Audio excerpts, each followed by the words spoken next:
জাতীয় পার্টি এবং আওয়ামী লীগের মধ্যে কোনো পার্থক্য নাই। তিনটি অবৈধ নির্বাচনে সরাসরি ফ্যাসিস্টের সহযোগী হিসাবে এবং অবৈধ নির্বাচনকে বৈধতা দানের জন্য জাতীয় পার্টি সরাসরি অংশগ্রহণ করেছে।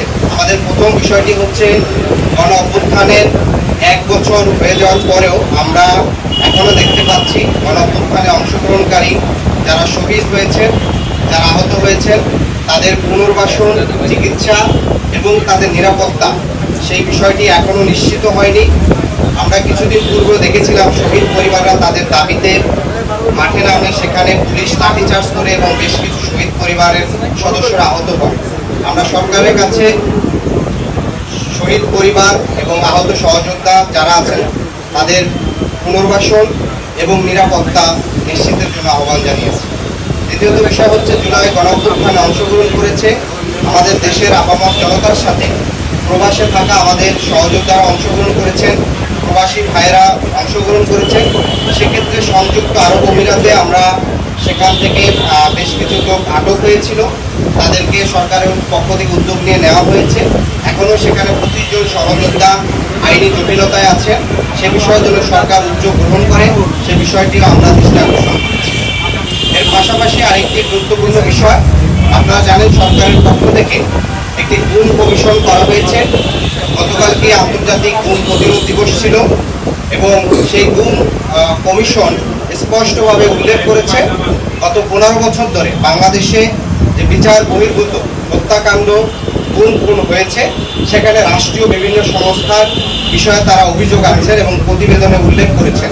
ফলে আমরা সরকারের কাছে সুস্পষ্টভাবে দাবি করেছি সরকার গুম কমিশনের প্রতিবেদন আমলে নিয়ে রাষ্ট্রীয় যেসব সংস্থার মধ্যে যেসব সদস্যরা এ ধরনের অভিযোগে অভিযুক্ত তাদের বিষয়ে যেন সুস্পষ্ট ব্যবস্থা গ্রহণ করে।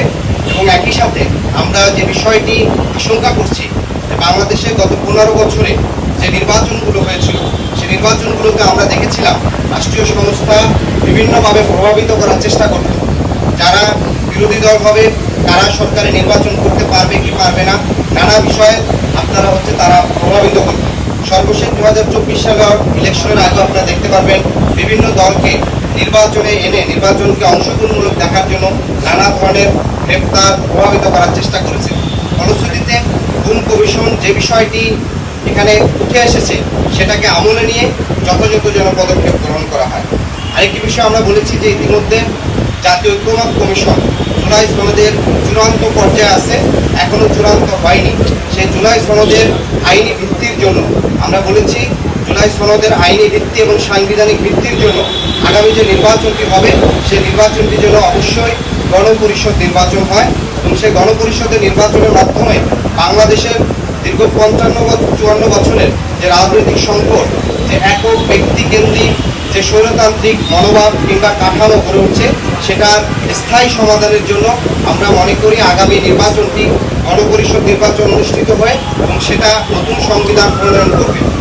একই সাথে আমরা দেখেছি বর্তমান যে নির্বাচন কমিশন আছে, এই কমিশন গঠনের সময় আমরা তখন নাগরিক কমিটির পক্ষ থেকে প্রতিবাদ জানিয়েছিলাম এবং এখনও আমরা প্রধান উপদেষ্টার দৃষ্টি আকর্ষণ করছি সেই বিষয় যে নির্বাচন কমিশন তাদের সক্ষমতা এবং নিরপেক্ষতার বিষয় যেন প্রধান উপদেষ্টা ভূমিকা রাখেন।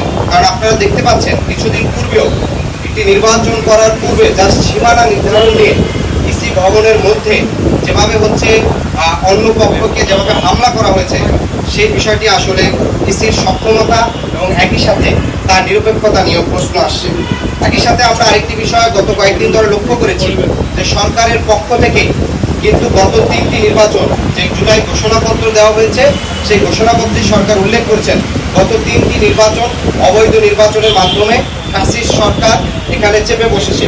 ফলশ্রুতিতে সেই 3টি অবৈধ নির্বাচনে সরাসরি ফ্যাসিস্টের সহযোগী হিসাবে এবং অবৈধ নির্বাচনকে বৈধতা দানের জন্য জাতীয় পার্টি সরাসরি অংশগ্রহণ করেছে। শুধু তাই নয়, গত নির্বাচনে আপনারা দেখেছেন যে জাতীয় পার্টির পক্ষ থেকে যে নির্বাচনী প্রচারণা পোস্টারগুলো করা হয়েছে, সেখানে তারা বর্তমান যে জাতীয় পার্টির 2 গ্রুপের যে মহাসচিব মুজিবুর হক চুন্নু এবং শামীম হায়দার পাটোয়ারি, তাদের পোস্টারে সুস্পষ্ট লেখা আওয়ামী লীগ মনোনীত প্রার্থী। তার মানে জাতীয় পার্টি এবং আওয়ামী লীগের মধ্যে কোনো পার্থক্য নাই এবং যেহেতু রাষ্ট্রীয়ভাবে আওয়ামী লীগের সাংগঠনিক কার্যক্রম স্থগিত করা করা হয়েছে এবং আমরা দেখতে পাই জাতীয় পার্টি আওয়ামী লীগকে নির্বাচনে আনার জন্য প্রকাশ্যে একটা নিষিদ্ধ সংগঠনের বিষয় প্রকাশ্যে অবস্থান নিছে। ফলশ্রুতিতে নিষিদ্ধ সংগঠনের বিষয়, সন্ত্রাসী কার্যক্রমের বিষয়ে সুস্পষ্ট অবস্থান নেওয়া এবং বিগত সময় অবৈধ সংসদকে বৈধতা দানের তাদের যে পদক্ষেপ সে বিষয়গুলো আমলে নিয়ে জাতীয় পার্টির সাংগঠনিক কার্যক্রম যেন স্থগিত করার বিষয় সরকার আরও বেশি কার্যকর হয় সে বিষয়টি আমরা প্রধান উপদেষ্টাকে আমলে নেওয়ার জন্য বলেছি। ওভারঅল আমরা 5টি বিষয় বলেছি, শহীদ আহত পরিবার, প্রবাসী যোদ্ধাদের বিষয় বলেছি, গুম কমিশনের বিষয় আমলে নেওয়া এবং আগামী নির্বাচন গণপরিষদ নির্বাচন অনুষ্ঠিত করা এবং একই সাথে আওয়ামী লীগ এবং জাতীয় পার্টির বিষয় সরকারের আরও কার্যকরী ভূমিকা।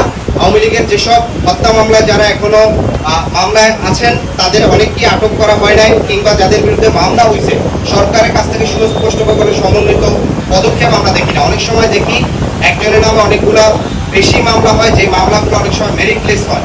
ফলশ্রুতিতে এটি একটি নানা ধরনের কনফিউশন তৈরি করে। ফলে সরকার যে বিচারের উদ্যোগ নিয়েছে সেই বিচারটি বাস্তবায়ন করতে হলে একটি কার্যকরী পদক্ষেপ যেন গ্রহণ করা হয়। একই সাথে সারা দেশের যে আইন শৃঙ্খলা পরিস্থিতি সে বিষয়টিও উপদেষ্টাকে আমলে নেওয়ার চেষ্টা করার জন্য অনুরোধ করছি।